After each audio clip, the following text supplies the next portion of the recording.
Hello neighbors and friends, this is your Mayor Victoria Kilpatrick. I wanted to take this opportunity to talk to you all about what is going on within Sayreville as we all continue to deal with this COVID-19 crisis that we're seeing throughout our country. I wanted to begin by addressing some of our local issues and some of the things that your local council and I have put in place in order to help protect you, your family, and your loved ones. So first, I wanted to give you an update on where we are with some of the restrictions that are in place here. First, I wanted to make this very clear. Officially, a couple of days ago, we had decided that our playgrounds, our play equipment, was going to be closed to the public. We know that this virus will thrive and live for multiple days and multiple hours on certain surfaces. So in the interest of protecting both our youngest members and our oldest members, we have chosen to section off and rope off all of our playground equipment. However, with that said, that does not mean that our parks are closed. In fact, our parks are open. They're open for people to go out and walk, to go out and actually get some sunshine.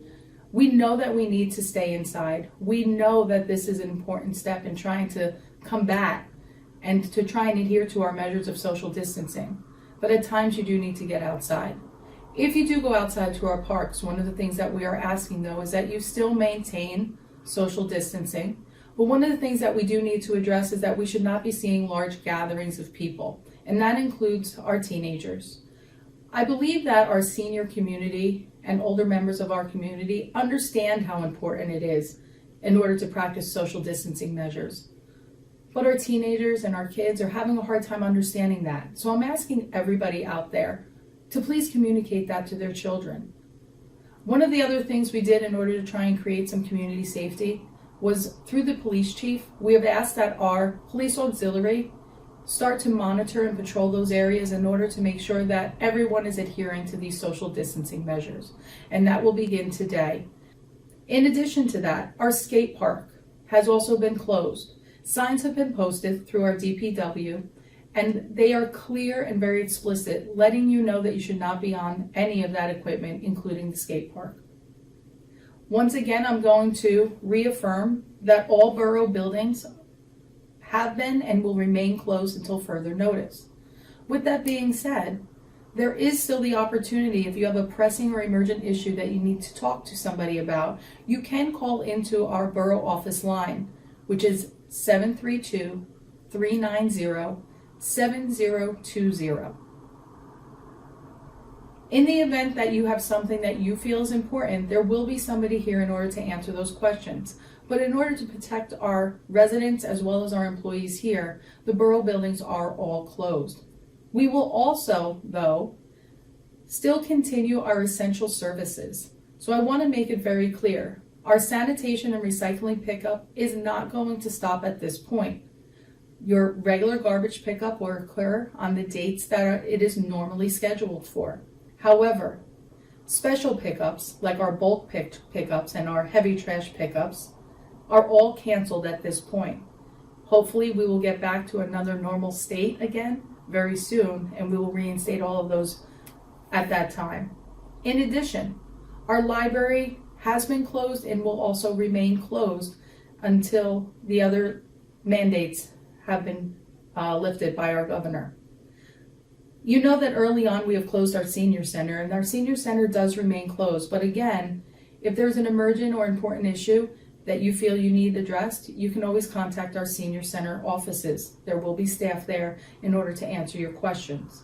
Our senior center is also currently being used for our volunteer food drops, and I want to take this time to thank our police chief along with Lieutenant Novak for organizing that.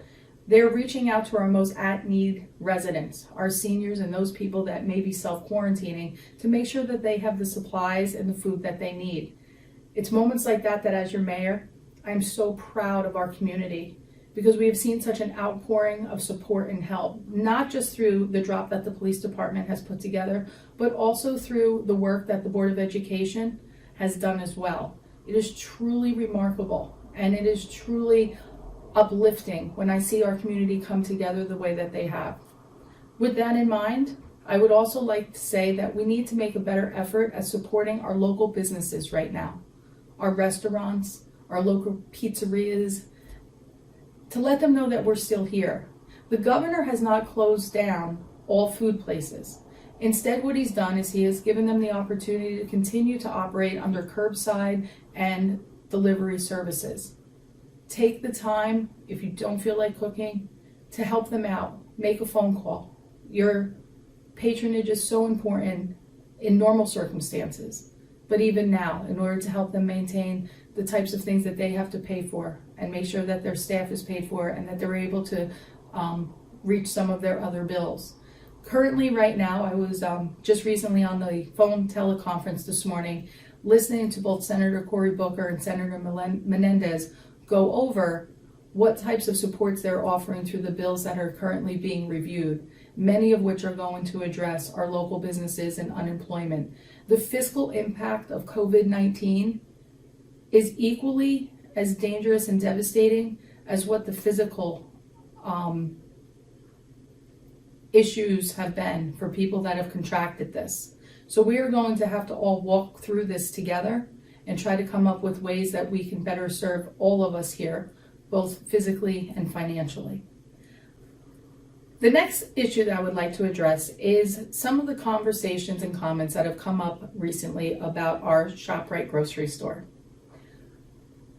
Over the past 3 to 4 days, I've been in constant contact with the executive director in ShopRite, letting them know that there are some concerns regarding our older members of our community being able to access the food and go into that environment when there's not as many people, to try and provide them that extra barrier of protection and safety. At that time, they were not willing to make any changes to their hours. However, what they did do was they did create senior shopping lanes. While I would like to see more done in order to protect all of our residents, we are in constant contact. A few of the comments and emails that I received was for the governing body, myself specifically, to actually put restrictions regarding how many people can enter the ShopRite. Unfortunately, after contacting the police chief, we do not have the jurisdiction in order to do that. However, I made it very clear when I reached out to the director of Saker ShopRite company that in the event that they were willing to put those measures in place, that we as a borough would be more than willing and 100% able in the matter of an hour to provide them with those services. So I wanted to make sure that everybody was aware of that. There are only so many things that we can do as a borough, and when it comes to a private business, we are limited. We do have a borough curfew in effect as well for children 16 years of age and under. This is consistent with what we usually put in place for Halloween and the day before, often known as Mischief Night. Under this curfew at 8 p.m., we expect that all 16-year-olds, all teenagers below that age, should be in their homes rather than out and about. Hopefully that will minimize some of the gatherings that had been occurring later in the evening. I'm going to ask parents to help us enforce that, so that way our police auxiliary are able to focus on some of the other things along with our police officers. Talk to your children. If you don't think that they're aware of what's going on in the world right now, I assure you, no matter how young they are, they do. And it's important to reassure them and let them know that everything will be okay while we try to all adapt to this new norm. I know that many of you have already watched the governor's address in reference to additional shutdowns and closures. One of the things that I will ask is that everybody please go to the website that the governor had mentioned in his address, covid19.nj.gov. That website now is a centralized area of information, everything that you need to know about testing, symptoms, how the COVID-19 virus has impacted all aspects of our lives. It's a one-stop shopping for information. So I encourage everybody, if you have not visited that site yet, to please go and visit that site. It's also interactive, so you're able to type in your questions if you cannot find out your answer based on some of the different links that are provided. When it comes to our local news, one of the last things I want to do is have to continually report through our Nixle service and other social media platforms every time somebody, unfortunately, within our community contracts the COVID-19 virus. I do not want you to hear my name and automatically assume that it was to report an illness or sickness, or hopefully not the worst.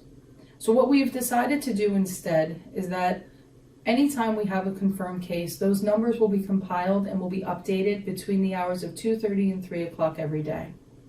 Rather than making a Nixle call or to put out a Facebook alert, instead we are going to populate those numbers on our webpage, which you can access by going to Cerevel.com.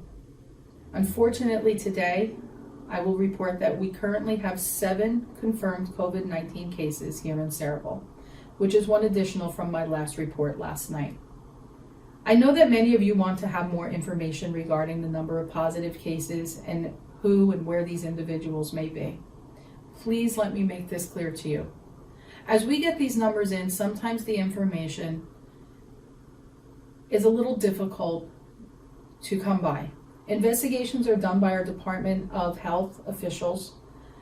And while I know that everybody wants to know if these were individuals that they may have come in contact with, sometimes that information isn't readily available to us.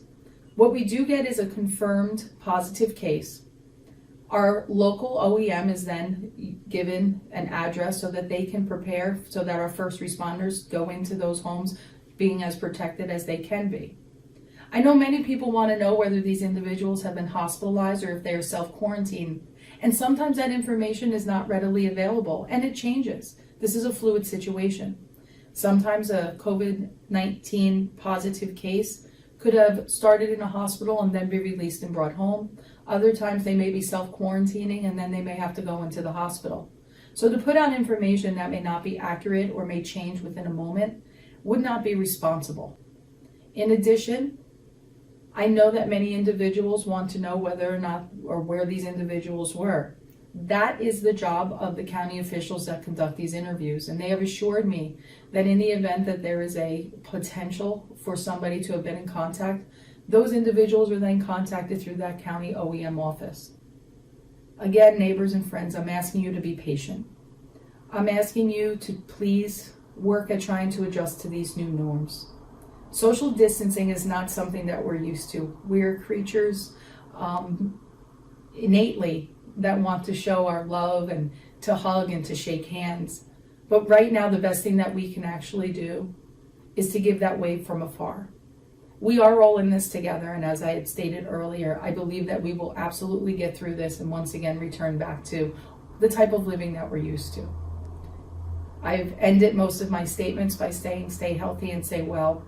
And I hope that you will all continue to do that. We know that as a community, we can take measures to stop this from spreading. And that's what I would like to see all of us do, so that my next report from my office will be one where I can report that our numbers have actually decreased and that our community is starting to once again go back to the Cerevel that we know it to be. Thank you all for taking the time to listen. Please be well.